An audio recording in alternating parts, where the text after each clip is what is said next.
Hello and welcome to school!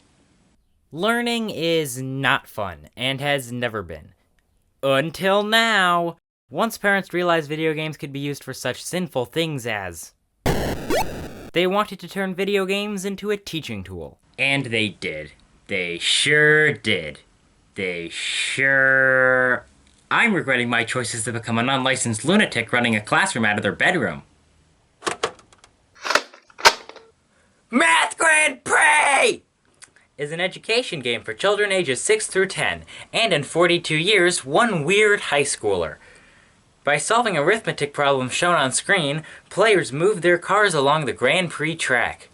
To exercise and strengthen basic arithmetic skills, it also offers children an element of chance and surprise that will capture their attention and enthusiasm. In addition to 9 different game variations, Math Grand Prix contains a built-in tutor to encourage players of all skill levels. Why are there quotes around tutor? The computer will respond to incorrect answers by offering progressively easier problems. The problems become more difficult in response to correct answers. This helps to balance the different abilities of the two players and makes for a more exciting race for each game.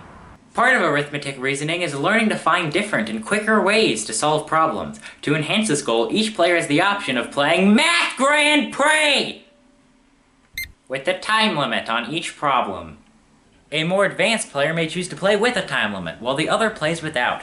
We suggest that you read through the manual once with your children, and then put them behind the wheel. Please not literally, unless you want to, but we don't endorse that. Math Grand Prix! We'll keep them playing and practicing long after they've set down their books and worksheets, because math is forever, and fun is never.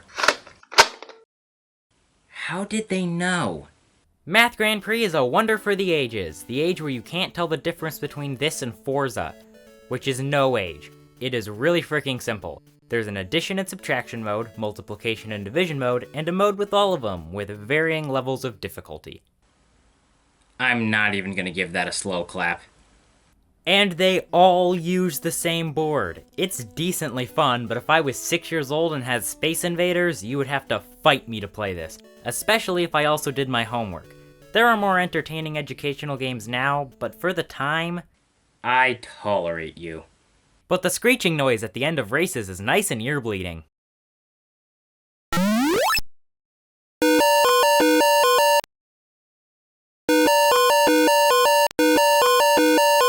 Math with cars is the past. Math with gorillas is the future.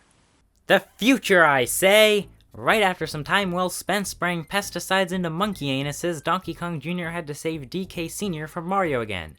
You just can't quit, can you? We're learning math again! Once again, basic addition, subtraction, multiplication... And division! But this time you're given a number and have to add, subtract... blah blah blah blah blah blah blah blah. To get the number. And you've got to climb and jump to get to every number and symbol, which makes it really easy to accidentally hit a number you don't want to hit. It's also wildly slow. If you want education to be fun, you've got to make it as fast-paced as a normal video game. And this isn't fast-paced. It's slow-paced! And slow isn't fast! Ever wanted to do an art but didn't have any paper because you ate it all? No? Well, Mario Paint doesn't have your back. A pretty good digital art / decent tune / simple animation maker, Mario Paint is still enjoyable. At least from what I hear. I don't personally have the game, but I was able to jankily emulate it. They're on to me, run! You can draw, paint, animate, music, and that's it. It's got that goofy Nintendo charm with a bunch of little Easter eggs throughout the game. While it can be a little hard to make something good, you can make some really impressive things with practice. But what if there was an educational game that was an actual game? Well, that would be Jeopardy! No, I'm just kidding. It's Environmental Knockoff Rat. Released in 1993, Awesome Possum Kicks Dr. Machino's Butt aimed to teach children about the importance of the environment. Wusses, who needs the ozone layer? This game has a 6.5 out of 10 on IMDb, out of 2 reviews. This game is pretty much a Sonic the Hedgehog clone, but will help you learn. I personally feel that you shouldn't have to rip off or parody better things to make education fun. The idea can be original. Look at how many amazing shows PBS Kids has, and the best ones are original ideas. So Awesome Possum, it's a game. But have you ever wanted a plumber to haunt your nightmares? Well, Mario Teaches Typing can grant your wish, you frickin' weirdo. As you can see, the character designs are interesting. Typing has never been more tolerable. You can set your words per minute and type away with boring sentences and slow-paced gameplay. I personally set my words per minute to 100, because I can. I was able to learn how to type properly using the LKASD and semicolon keys. Thanks to Mario Teaches Typing, I was able to complete my English essay. As you can see, I very much succeeded in typing 200 words per minute. In my defense, I'm better at typing my own words, and not under the pressure of making sure Luigi doesn't drown in quicksand. But as we know, stress is the best teaching tool. Apparently Mario Teaches Typing was so popular, it got a sequel, which I couldn't find a way to play.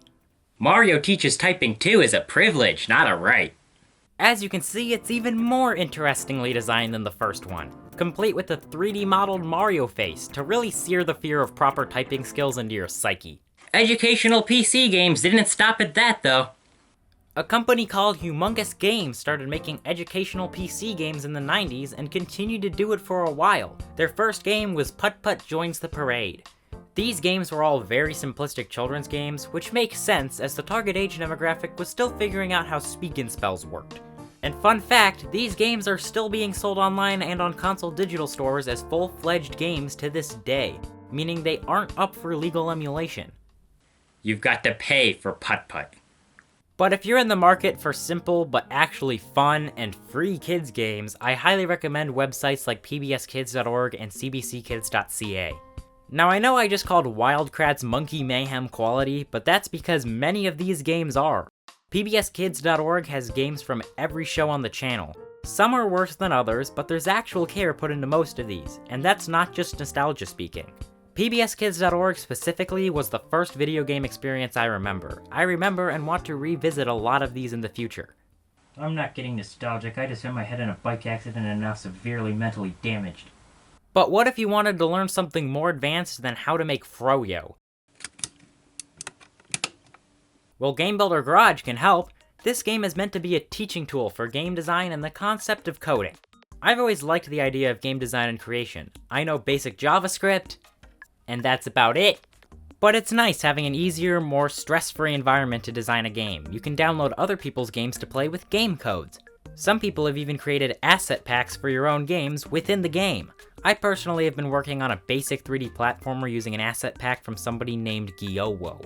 The only hindrance being that you access the games using codes, meaning you have to find websites and social media posts to find codes for games if you want to play anything other than your own creations. The game teaches the basic idea of coding and game design through these little guys called Nodons. They apparently live in every video game and software, meaning they live inside your Nintendo Switch.